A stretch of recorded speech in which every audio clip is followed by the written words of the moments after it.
नमस्कार दोस्तों, कुछ दिनों से सोनू निगम जी जो हैं वो कैंपेन चला रहे हैं टी सीरीज और भूषण कुमार जी के प्रति। तो इस सिलसिले में मैं ये बोलना चाहती हूँ कि टी सीरीज ने आज तक हजारों कलाकारों को ब्रेक दिया है जो कि आउटसाइडर्स हैं, जो इंडस्ट्री से नहीं जुड़े हुए। उसमें म्यूजिक डायरेक्टर्स हैं, सिंगर्स हैं, लिरिसिस्ट हैं, एक्टर्स हैं, डायरेक्टर्स हैं। मैंने खुद अपनी डायरेक्टेड फिल्म यारियां में 10 न्यू कमर्स को चांस दिया। उसमें से 4 लोग, नेहा कक्कड़, रकुलप्रीत सिंह, हिमांश कोहली और कंपोजर आर को आज बड़े हो चुके हैं। और सोनू निगम जी से मैं ये पूछना चाहूंगी कि वो बोल रहे हैं कि इंडस्ट्री में टैलेंट को सही दिशा नहीं मिलती। तो सोनू जी, आप तो लेजेंड है, आप तो बहुत बड़े कलाकार है। आपने आज तक कितने लोगों को चांस दिया है? आप तो बहुत बड़े लेजेंड है, आप तो कहीं से भी लोग, आपके पास तो कितने लोग आते होंगे कि सोनू जी हमारी मदद कर दीजिए, मेरे बेटे की मदद कर दीजिए, मेरी बच्ची की मदद कर दीजिए, हमें मिलवा दीजिए टी सीरीज में, हमें चांस दिलवा दीजिए। आप तो आज तक टी सीरीज में नहीं आए कि इसको चांस दे दो, इसको मैं, ये बहुत बड़ा टैलेंट है, इसको आप चांस दीजिए। आपने तो कभी किसी को चांस दिलवाने की बात नहीं की। आपने ना ही कोई टैलेंट आज तक इंडस्ट्री में इंट्रोड्यूस किया। तो एक बात मैं आपको बता दूं सोनू निगम जी कि सोशल मीडिया पे कैमरे के पीछे छुप के बोलना बहुत आसान है, पर आपने खुद ग्राउंड लेवल पे कितने टैलेंट को आगे बढ़ाया? किसी को भी नहीं। अपने सिवा, अपने आप को छोड़ के आपने किसी भी टैलेंट को इंडस्ट्री में चांस नहीं दिया। और आज आप हम पर ब्लेम कर रहे हैं कि हम लोगों को चांस नहीं देते, जबकि 97% लोग जो कि टी सीरीज में काम कर रहे हैं आज की डेट में, आप देख लीजिए, वो आउटसाइडर्स है, वो इंडस्ट्री किड्स नहीं है, उनका इंडस्ट्री से कोई भी लेना देना नहीं है। फिर भी हम उनको नए टैलेंट को ढूंढ रहे हैं और उनको चांस दे रहे हैं। दूसरी बात जो आपने बोली अपने वीडियो में, वो आपने ये बोली कि भूषण जी आपके पास आए और उन्होंने आपसे कहा कि भाई प्लीज मुझे बाला साहब ठाकरे से मिलवा दीजिए, प्लीज मुझे स्मिता ठाकरे से मिलवा दीजिए, प्लीज मुझे सहारा श्री से मिलवा दीजिए। मैं आप सबको ये बताना चाहती हूँ कि सोनू निगम जी खुद 5 रुपए में दिल्ली की रामलीला में गाना गाते थे। वहां से इनको स्पॉट किया गुलशन कुमार जी ने। उन्होंने इनका टैलेंट पहचाना, इनको टिकट्स दी फ्लाइट की, इनको बॉम्बे बुलाया और इनसे कहा गया कि बेटा मैं तुझे बहुत बड़ा कलाकार बनाऊंगा। आप बताइए सोनू निगम जी, आपसे ये बात कही गई कि नहीं कही गई कि आपको बहुत बड़ा कलाकार बनाएंगे? कही गई। और गुलशन जी ने आपकी इतनी एल्बम्स की, इतनी फिल्म्स की, आपको इतना इतना इतना ऊंचे मुकाम पे पहुंचाया। पर आपने क्या किया ये मैं अभी बताती हूँ। उससे पहले मैं अपने कुक शेरू को बुलाना चाहूंगी। ये शेरू है और ये शेरू, मैं तुमसे पूछना चाहती हूँ कि तुम कहाँ से हो? हाँ जी, आज ही मैं मधुबनी बिहार से हूँ। और तुम कितने साल से टी सीरीज में हो? मैं 1988 से मैं टी सीरीज में हूँ जी।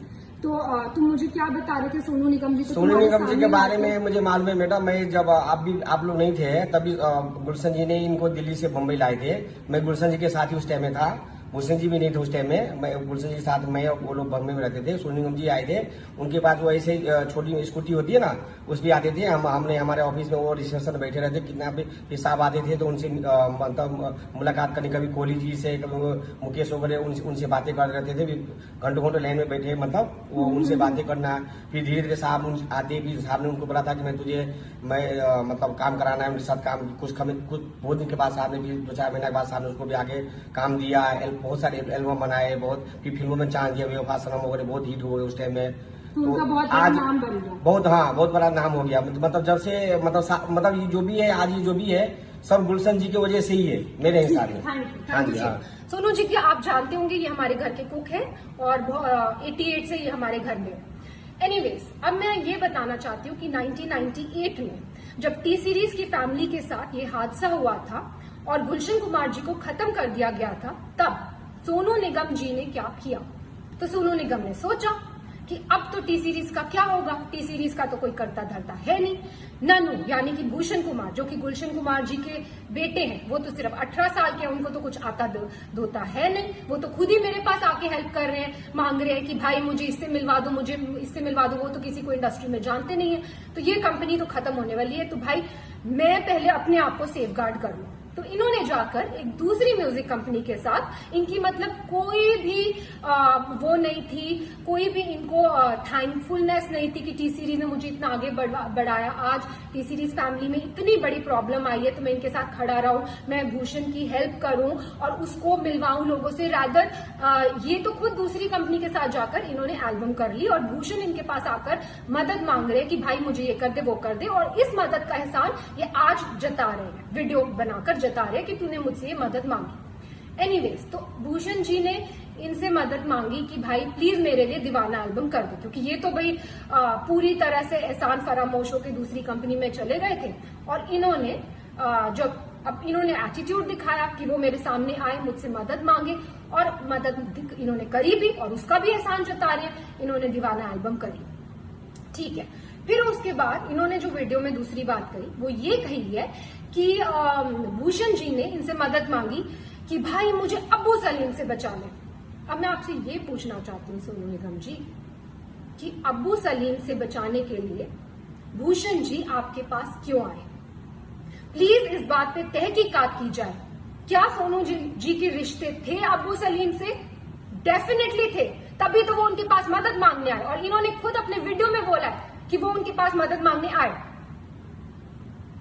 नेक्स्ट चीज जो मैं ये बोलना चाहती हूँ कि सोनू जी ने बोला है कि भूषण जी पे एक लड़की ने आरोप लगाया मीटू का, और उसके बाद वो आरोप वापस ले लिया गया और भूषण जी ने माफिया की चाल चली, पर मीडिया को सब पता है, मतलब भूषण जी मीटू रेपिस्ट है, लेकिन ये बात माफिया ने दबा दी। अब मैं आपको ये बताना चाहती हूँ सोनू जी कि मीटू एक बहुत ही अच्छी मूवमेंट थी जो स्टार्ट की गई इसलिए ताकि सोसाइटी में जो ऐसे लोग हैं, जो बुरे लोग हैं, उनका सफाया हो सके। पर इस मूवमेंट का बहुत सारे ऐसे लोगों ने फायदा उठाया, पैसे ऐंठने के लिए, ब्लैकमेल करने के लिए, किसी को किसी से वेंजेंस है तो किसी लड़की के कंधे पे बंदूक रख के चलाने के लिए, और ऐसे ही हमें बहुत सारी ब्लैकमेलिंग कॉल्स आई मीटू के टाइम पर। उस टाइम पर हमने सिर्फ पुलिस की सपोर्ट ली, पुलिस की हेल्प ली, और पुलिस ने तहकीकात की और पुलिस ने ये क्लियर कर दिया कि ये तो सीधा सीधा ब्लैकमेलिंग का केस है। और पुलिस ने हमने पूछा कि क्या आपको कुछ करना है, कुछ मानहानि का दावा करना है या कुछ करना है, हमने डिसाइड किया कि नहीं, हम मीडिया तक में भी ये बात आउट नहीं करेंगे कि क्या हुआ है हमारे साथ। क्यों? क्योंकि हम खुद किसी लड़की को डाउन क्यों करें, हम किसी लड़की को क्यों उसको इस तरह भरे बाजार में उसकी इज्जत उतारें। लेकिन उसका ऐसे बहुत सारे केसेस आए हमारे पास, और उसका फायदा आप जैसे लोग उठाते हैं। और कई लड़कियों ने एडमिट भी किया कि कई लोगों ने जो सच्चे दुश्मन है इंडस्ट्री में, उन्होंने वो पीछे थे इस मिली भगत के, लेकिन देखिए आप आज भी इसका फायदा उठा रहे।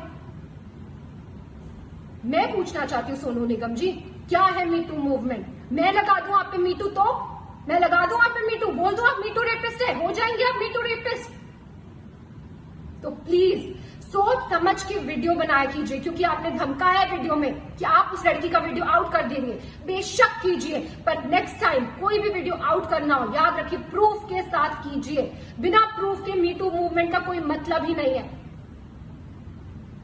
और कोई भी अगर बिना प्रूफ के कोई इल्जाम लगाता है, क्योंकि जब से आपने ये अपना वीडियो ऑन किया है तब से वापस हमारे पास ब्लैकमेलिंग कॉल शुरू हो गए, वापस कई लड़कियां उठ गई हैं कि हमें तो सोनू निगम जी से इंस्पिरेशन मिल गई है, हमें आप हमें काम दो, या तो हमें आप पैसा दो, नहीं तो हम आप पर ये कर देंगे। सिर्फ ये लड़कियां ही, जो बहुत सारे सिंगर्स और खड़े हुए हैं वो कर रहे हैं, वो ऐसे ब्लैकमेल कर रहे हैं। मुझे ये वीडियो बिल्कुल भी नहीं बनाना था सोनू निगम जी, और भूषण जी ने तो मुझे स्पेशली बोला था कि हमें चुप रहना है, हमें चुप्पी साधे रखनी है, लेकिन आपने अभी भी अपनी कैंपेन बंद नहीं की। आज भी हम कोशिश करते हैं टी सीरीज से कि 80% लोग 100% लोगों को चांस दे, पर कई बार लोगों को काम नहीं मिल पाता बिकॉज सो मेनी रीजंस। किसी म्यूजिक डायरेक्टर, कोई धुन में कोई कलाकार जाता है, कोई धुन में कोई कलाकार जाता है। 80% लोगों को तो काम मिल रहा है ना मार्केट में, जो 20% लोगों को काम नहीं मिल रहा वो कोई भी शुरू हो जाएगा, कोई भी किसी पे भी आरोप लगा सकता है। तो ऐसा माहौल है।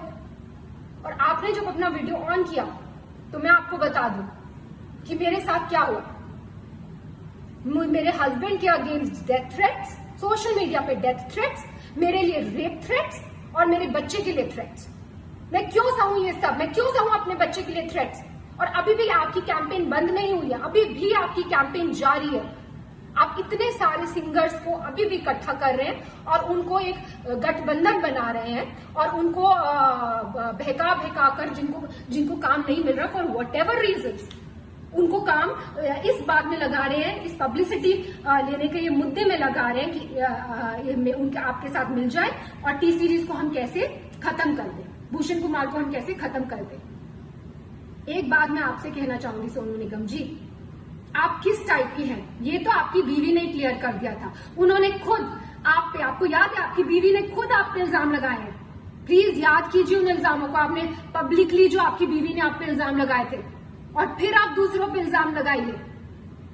और मैं बिल्कुल, जैसे कि मैंने कहा, मैं बिल्कुल इस हक में नहीं थी कि मैं ये वीडियो बनाऊं, लेकिन इतनी मैं कश्मकश में हूं, क्या करूं, बनाऊं ना बनाऊं, ये सच्चाई लाऊं कि नहीं लाऊं। फिर मुझे फाइनली गीता से मुझे मेरा आंसर मिला। गीता में जब अर्जुन भगवान कृष्ण से पूछते हैं कि मुझे ये युद्ध नहीं लड़ना है, ये युद्ध लड़के किसका फायदा होगा, तो भगवान कृष्ण अर्जुन को समझाते हैं कि एक योद्धा के लिए धर्म से बढ़कर युद्ध लड़ने के अलावा और कोई बड़ी चीज नहीं है।